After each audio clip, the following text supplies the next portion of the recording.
మన కాక కూడా అక్కలకి, చెల్లెళ్ళకి, అన్నలకి, తమ్ముళ్ళకి అందరు కూడా ఇక్కడికి వచ్చినటువంటి ప్రతి ఒక్కరికి, కాంగ్రెస్ నాయకులకి పేరు పేరున ప్రతి ఒక్కరికి నమస్కారం తెలియజేసుకుంటున్నాను. మరి ఇప్పుడు మనకి ఈసారి 2 ఎలక్షన్స్ ఉంటాయి, ఒకటి ఎమ్మెల్యేకి, ఇంకొకటి ఎంపీకి. దయచేసి ఈసారి 2 ఓట్లు కూడా మన కాంగ్రెస్ చేయి గుర్తుకేసి గెలిపించాలని చెప్పి కోరుకుంటున్నా. మన అక్కలకి ముఖ్యంగా మన కాంగ్రెస్ ప్రభుత్వం రాగానే 100 రోజుల లోపలనే మనకి ఏమి ఉచిత బస్సు ఇచ్చారు. మీరు ఎక్కడికైనా పోవచ్చు, తీర్థయాత్రలు కూడా పోవచ్చు. మన తెలంగాణ మొత్తంలో ఎక్కడ పోయినా కూడా మీకు ఉచితంగా పోవచ్చమ్మా. మీరు ఇంట్లో ఏమైనా కొట్లాట పెట్టుకుని అయితే పోకురి, మంచిగా మీరు మంచిగా తీర్థయాత్రలకు, మంచిగా గుళ్ళలకు కూడా పోవచ్చు. కానీ కొట్లాడి మాకు బస్సు ఉందని చెప్పి పోకురి, కానీ మంచిగా పోండి, మంచిగా సద్వినియోగం చేసుకోరు. ఇంకొకటి 2500 రూపాయలు కూడా మీకు ప్రతి మహిళలకి, ఆడబిడ్డలకు అందరికి వస్తాయమ్మా. మీరు దానికోసం ఆలోచన చేయకండి, ఎందుకంటే ఎలక్షన్స్ తర్వాత ఖచ్చితంగా అది అమలు చేస్తాము. మరి అది కాకుండా రాబోయే రోజుల్లో ఇది మనకి ఇల్లు కట్టుకోవడానికి కూడా మనకు ఆ పథకం కూడా ఉంది. మీరు ఇక్కడ కాకగూడలో మనకి ఎంతోమందికి ఇల్లు కట్టుకోవాలని చెప్పి ఆలోచన చేస్తూ ఉంటున్నారు. ఎంతోమంది డబుల్ బెడ్రూమ్ కూడా లేవు, ఎంతో స్కామ్లు జరుగుతూ ఉన్నాయి. ఇవన్నింటినీ అది అరికట్టాలంటే మనకి ఈసారి ఖచ్చితంగా కాంగ్రెస్ ప్రభుత్వమే రావాలా. కాంగ్రెస్ ప్రభుత్వం రావాలంటే మన గణేష్ అన్నకు మనం ఓటేసి గెలిపించుకోవాలా. ఇంకొకటి ఎంపీకి పట్నం సునీత మహేందర్ రెడ్డి గారిని కూడా మనం ఓటేసి గెలిపించుకోవాలని చెప్పి నేను తెలియజేసుకుంటున్నాను. అదే కాకుండా మరి మనం చూసుకున్నట్లయితే మన కాకాగూడలో ఒక అంగన్వాడీ కూడా లేదు. ఉందామా? కాకాగూడలో అంగన్వాడీ ఉందా? కాకాగూడలో మనకు అంగన్వాడీ కూడా కావాలా. చిన్నపిల్లలు ఆడుకోవడానికి ఒక స్కూల్, చిన్నపిల్లలు ఆడుకోవడానికి గ్రౌండ్ కూడా లేదు ఇక్కడ. మనం ఒక దావా చేసుకోవాలంటే కూడా ఒక దావా ఏమి గ్రౌండ్ లేదు. ఒక చిన్న కమిటీలు ఉంది, దాంట్లో చేసుకోవడానికి కూడా వీలు కాదు. బయట ఓటు పెట్టుకోవాలంటే లక్షలు పెట్టుకోవాల్సి వస్తుంది. మనం ఖచ్చితంగా ఈసారి గెలిపించుకుందాము.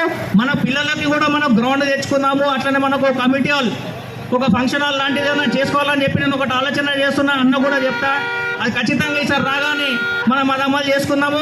ఖచ్చితంగా మనం చేసుకుందామని కూడా తెలియజేసుకుంటున్నా. అన్నకు కొంచెం దారి పాపం.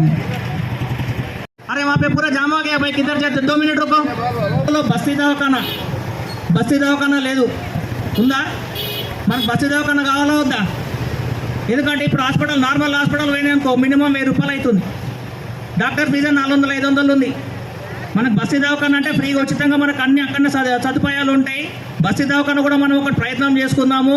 దయచేసి ఇది ఒకటి గమనించండి. ఎందుకంటే రేవంత్ అన్న మన కంటోన్మెంట్ హాస్పిటల్ కోవిడ్ టైంలో ఎంతో సాయం చేసిండు. అక్కడ కంటోన్మెంట్ రేవంత్ అన్న వచ్చిండా ఎంతోమంది అనుకుంటూ ఉంటున్నారు, ఎంతో సాయం చేసిండని అక్కడ కోవిడ్ టైంలో.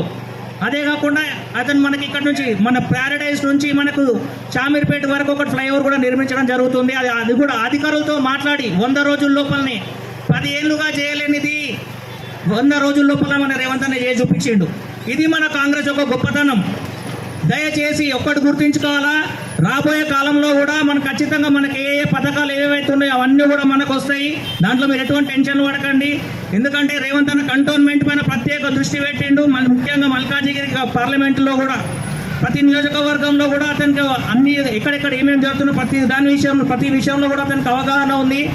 కాబట్టి మీరు ఈసారి దయచేసి ఖచ్చితంగా కాంగ్రెస్కి ఓటేసి గెలిపించాలని చెప్పేసి నేను కోరుకుంటున్నా. దయచేసి ఒక్కసారి గట్టిగా చెప్పండి. మన కూర్చున్న వాళ్ళందరూ కూడా చేయి గుర్తుకే, అస్సాం గుర్తుకే. జై కాంగ్రెస్, వేసారమ్మా ఓటు కాంగ్రెస్కి. చేతులు లేపితే మాకు అర్థం కాదు, నమ్మకం వస్తుంది.